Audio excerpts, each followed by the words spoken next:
इथं 4 माणसं एकच खोटं बोलली की खोटं सुद्धा खरं होतं. याला चाणक्य नीती म्हणायची, आजच्या भाषेत ॲडव्हर्टाइजमेंट, प्रचार. आपल्यात देव सुद्धा प्रचारावरच आहे. आपल्याकडे ज्या देवाचा प्रचार जास्त आहे त्यालाच गर्दी जास्त आहे. खरं आहे खोटं आहे? अरे आमच्याकडे असंच आहे. आमच्याकडे ज्या साबणानं गोरं होतं ते साबण खपत नाही, पण ज्या साबणाच्या ॲडव्हर्टाईजला हिरोईन गोरी वापरली ती साबण खपणारच. अरे पण ह्याला कोणी सांगा तिची आई गोरी होती म्हणून ती गोरी आहे, ती काय साबणानं झाली रे सुंबळ्या? डोकं तरी वापरायचं ना जरा. बरं एवढं कळत नाही का आपल्याला?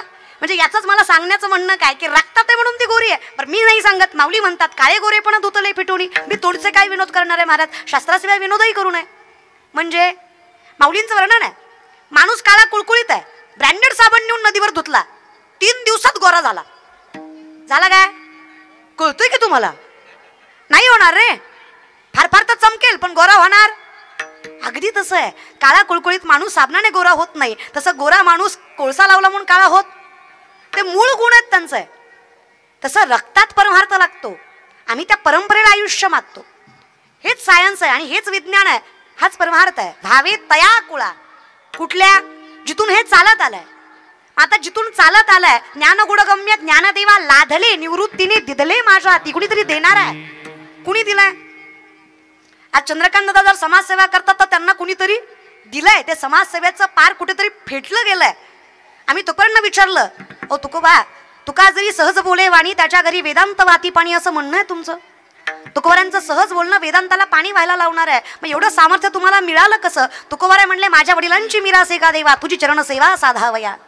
हे मला नसतं रे जमलं पांडुरंगा. तुझी चरणसेवा जी मला जमतीये ती माझ्या आई बापाची पुण्याई आहे, ही माझ्या वडिलांची. याला आपण जेनरेटिक जनरेशन म्हणतो आजच्या भाषेत. जेनरेटिक, अनुवंशिकता. ज्ञान व्यक्ती जन्माला यायच्या आधी जन्माला येतं. माऊलींचं वर्णन आहे, मोठं की देहाकृती उमटे निज ज्ञानाची पहाट पुटे, सूर्यापुढे प्रगटे प्रकाश जैसा. प्रकाश सूर्याच्या अगोदर येतो की सूर्य उगवल्यावर येतो? हा, प्रकाश प्रकाश प्रकाश उजेड अगोदर येतो की नंतर? अगोदर येतो. सूर्य नंतर उगवतो, अगोदर प्रकाश येतो. अगदी तसं अगदी ज्ञान जन्माला येतं, मग व्यक्ती जन्माला येतो. उपजता ज्ञानी हे वर्मा जाणून आले लोटांगणी चांग देव.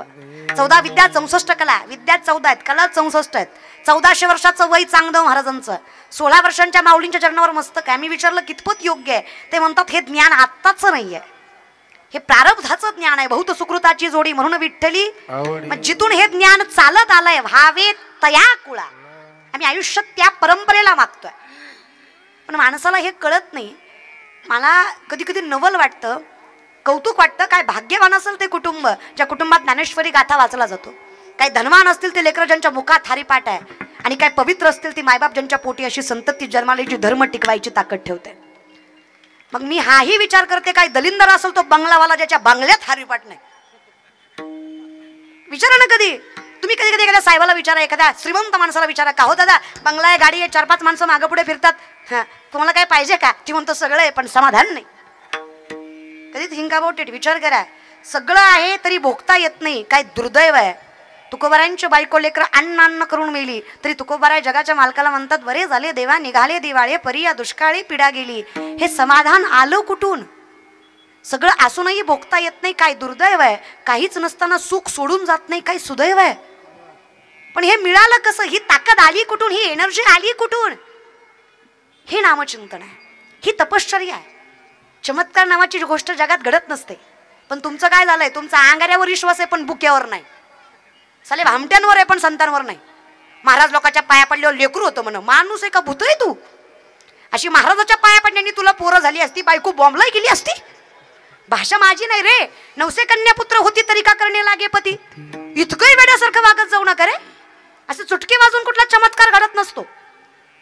तुकोबारांचा गाथा तरला, ज्ञानोबारांची भिंत चालवली गेली, रेड्यामुखी वेद बोलवला गेला. हा कुठल्याच प्रकारचा चमत्कार नाहीये, हे माझ्या संतांच्या तपश्चर्याचं फळ आहे, ज्याला पांडुरंगाची कृपा म्हणायचं.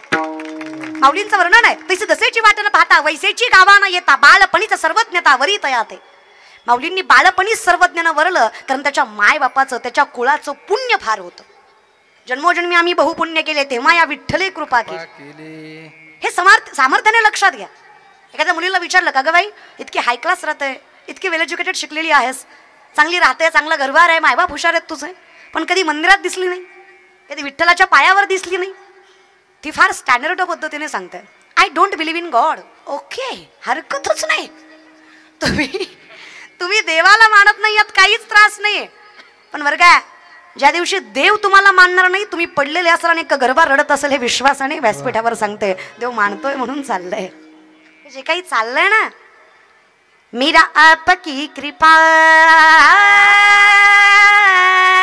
से सब काम हो रहा है, मीरा आपकी कृपा से सब काम हो रहा है, करते हो तुम कन्हैया मेरा नाम हो रहा है, मेरा आपकी कृपा से सब काम हो रहा है, मेरा आपकी कृपा से सब काम हो रहा है. कोणीतरी विचारलं, काहीच नव्हतं, काय खावं कळत नव्हतं, आता काय खावं कळत. अहो झोपडीत राहायचा, आता आरसीसी बनलाय. कुत्र विचारत नव्हतं, आता माणसं मागं पुढं पळतं. कस काय? त्याचं उत्तर आहे,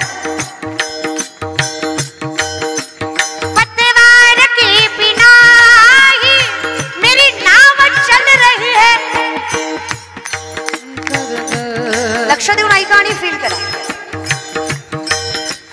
पतवार के बिना ही मेरी नाव चल रही है, हैरान है जमाना मंजिल भी मिल रही है, हैरान है जमाना मंजिल भी मिल रही है, करता नहीं हूँ कुछ भी, करता नहीं हूँ कुछ भी, फिर भी नाम हो रहा है. अरे बोल, मेरा आपकी कृपा से सब काम हो रहा है, मेरा आपकी कृपा से सब काम हो रहा है, मेरा आपकी कृपा से सब काम हो रहा है, मेरा आपकी कृपा से सब काम हो रहा है, सब काम हो रहा है, सब काम हो रहा है. माझं काय देवा घालून या भार राहिलो निश्चिंत निरविले संती विठोबासे. मी तुझं नाव घ्यावं आणि जे मी बोलावं ते तू करावं, इतकी ताकद तुझ्या नामात आहे. नामा म्हणे केशवराजा, केला नियम चालवी माझा.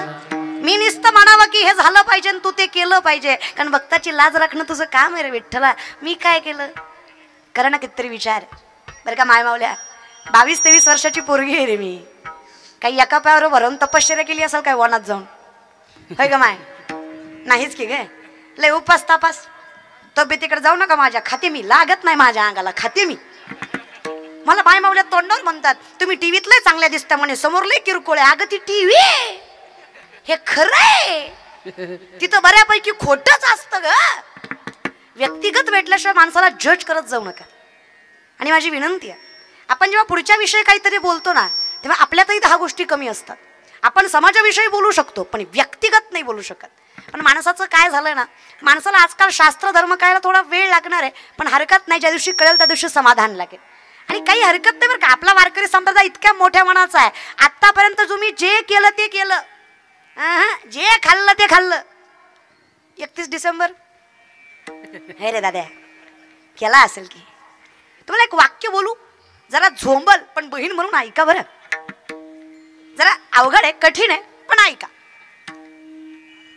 आपल्या बापाला बाप म्हणलं तरच लोक खानदानिक म्हणतात, कळलं? दुसऱ्याचा श्रीमंत आहे पण दुसऱ्याला आपला बाप म्हणायचा नसतो. आपला तो गाव आपलं, माती आपली, तालुका आपला, जिल्हा आपला, राज्य आपलं, धर्म संस्कृती ज्ञान परंपरा त्यागही आपल्याच पूर्वजांचा. मग या मातीत साम्राज्य सुद्धा आपलंच असलं पाहिजे. आपण गुढी पाडवाच केला पाहिजे. अरे आपणच 31 डिसेंबर, बरं एवढाच तुम्हाला ऊत आहे ना पार्ट्या करायचं तर करा ना द्या, बिंदास्त करा.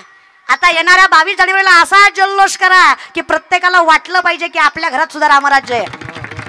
करा ना, काही हरकत नाही रे. फक्त विनंती एवढीच आहे, असं नाही. हे बघा, अयोध्येचा राम काय, घरातली माय काय, घरातला बाप काय, सगळं एकच आहे. फक्त माणसाचं काय झालंय, माणसाला गर्दी करायची सवय लागली आहे. पंढरीचा पांडुरंग समजायला आधी घरातला बाप समजला पाहिजे. साधा प्रश्न आहे रे माझा. ज्याला घरातली माय कळली नाही त्याला जगाची माय कळणार आहे? ज्याला पंढरीत कळायचं असेल त्याला घरातला बाप तरी कळला पाहिजे की नाही? अवघड आहे लोकांचं. या विषयाकडे या, जाऊ द्या मरू द्या. फक्त सामर्थ्याने एक गोष्ट लक्षात घ्या, हे जोपर्यंत तुम्ही भेदभाव करताय ना, समदृष्टी गीता समान स्त्री हरी शमदमावरी हरी झाला, दृष्टी समान असेल तर ठीक आहे, नाही तर इथे चालणार नाही. मग आम्ही विचारलं, देवा कसं काय शक्य आहे? काहीच नाही रे, सोपं आहे. कसं? जे झालं ते झालं. तुकोबारायांचं वर्णन आहे, मागे झाले पाहू नका पुढे जामिना आहे. मागे जे झालं ते झालं. आतापर्यंत जे खाल्लं ते खाल्लं, जे पेलं ते पेलं, जे केलं ते केलं. इथून पुढे तरी भजन करा, मागच्यासारखा वजा सुद्धा बदलू नका. मग इथून पुढे भजन केलं तर सगळं नीट होणार आहे का? माऊली लक्ष देऊ नाही का बरं? 7 रांजणं महुऱ्यानी भरली होती, एवढी माणसं आयुष्यात वाल्या कोळ्यानं मारली होती. किती रांजणं? 7. ते म्हणतात महुऱ्याचा माणसं मारण्याचा काय संबंध? एक महुरी म्हणजे एक माणूस मारल्याचं प्रमाण. अशी 7 रांजणं महुऱ्यानं भरली होती, एवढी माणसं आयुष्यात मारली होती. त्याच रस्त्याने एके दिवशी नारद मुनी चालले आणि जात असताना त्यांनी पाहिलं, त्यांचं कामच होतं लुटमार करायचं. त्या वाल्या कोळ्यांनी कोरडा उचलली. नारद मुनीच्या डोळ्यात जराही भय दिसलं नाही. विचार केला यांनी, बापरे एवढी माणसं आयुष्यात मारली, प्रत्येक जण माझ्या पायावर इथे प्राणाची भीक मागत होतं आणि तुम्हाला काहीच वाटत नाहीये. ते म्हणले आपण काय घाबरायचं? जिथं माझ्या मुखात त्या नारायणाचं नाव आहे, जिथं राणाने मीराबाईंना विष द्यावं पण कृष्णाच्या नावाने त्याचंही अमृत करावं, जिथे प्रल्हादाला उकळत्या तेलात टाकावं नारायणाच्या नावाने तेही शांत करावं, इतकी ताकद माझ्या नावात आहे. जिथं माझ्या मुखात त्या भगवंताचं नाव आहे तिथं मला जाणीव आहे, जर माझं मरण इथं नसेल, तू मला मारलं तरी मी मरणार नाही, एवढी ताकद माझ्या भगवंताच्या नामात आहे. एवढा विश्वास म्हणे. मग एवढा विश्वास आहे. मी तुम्हाला सांगते का माणसाने कपाळाला गंध लावावा, का गळ्यात तुळशीची माळ असावी. ज्याच्या कपाळाला गंध, ज्याच्या गळ्यात तुळशीची माळ आहे, काय त्याला घाबरून पळतो, एवढी ताकद आहे. मग आता काय काय म्हणताल, महाराज माझी माळ घातली की मरत नाही का? मरत. असं नाही की मरतच नाही, मरत. ते म्हणताल मग काय सगळे अमर? असं नसतं रे दाद्या. माळ घातल्यावर मरत नाही असं नाही, फक्त माळ घातल्यावर आपत्कालीन मरत नाही, हे विश्वासाने आम्ही सांगू शकतो. आपत्कालीन म्हणजे माहित आहे, वेळ यायच्या अगोदर धडकला मी आला, लय पळवीत होता मी आला, अटॅक आला मी आला, लय पिली किडनी खराब झाली मी आला, हे असं मरत नाही महाराज. म्हणजे मरतं पण नियमानुसार. म्हणजे कसं, लल्लाटी जे लिहिले न पुसेगा काही केले प्रारब्धानुसार. माऊलींचं वर्णन आहे, सटवीचे रातीच्या विसंमीवाची त्याचा ईश्वर निर्णयची वाहणे दिसता. माऊली सांगतात 6वी 5व्याच दिवशी माथ्यावर मृत्यू उलीते. कितवी? म्हणून जुन्या बायका आपल्या आज्या वगैरे 12 दिवस तरी लेकराचं तोंड जगाला दाखवत. खरंय ना? येड्या नव्हत्या त्या, तुम्ही लय शहाणे. तुम्ही लेकरू जन्माल्यावर 3ऱ्या सेकंदाला फेसबुकला पोस्ट टाकता, baby is come, okay, like subscribe and share. अरे त्याचं ठरू द्या रे दादा. आधी प्रारब्धावर ज्याचा विश्वास आहे ना, तो कर्म प्रबळ करतो. माणसाचं दोन्ही पैकी एकतरी प्रबळ असावं. एकतर माणसाचं नशीब चांगलं असावं, नाहीतर माणसाचं कर्म चांगलं असावं. ते म्हणतात नशिबावर विश्वास आहे का? अर्थात आहे. विचार करा ना महाराज, एका बापानं आयुष्यभर कष्ट केलं, 96 एकर इस्टेट कमावली आहे. त्या 96 एकराचा पोरगा त्याच्या बापानं आयुष्यात कधी पुस्तकात सुद्धा इमान बघितलं नाही, पण त्याच्या पोरानं ऑस्ट्रेलियावरनं 7 लाखाचं कुत्रा आणलं, ती बी इमानानं. म्हणजे कष्ट ह्यानं केलं पण फळ कुणाला? कुत्र्याला मिळालं.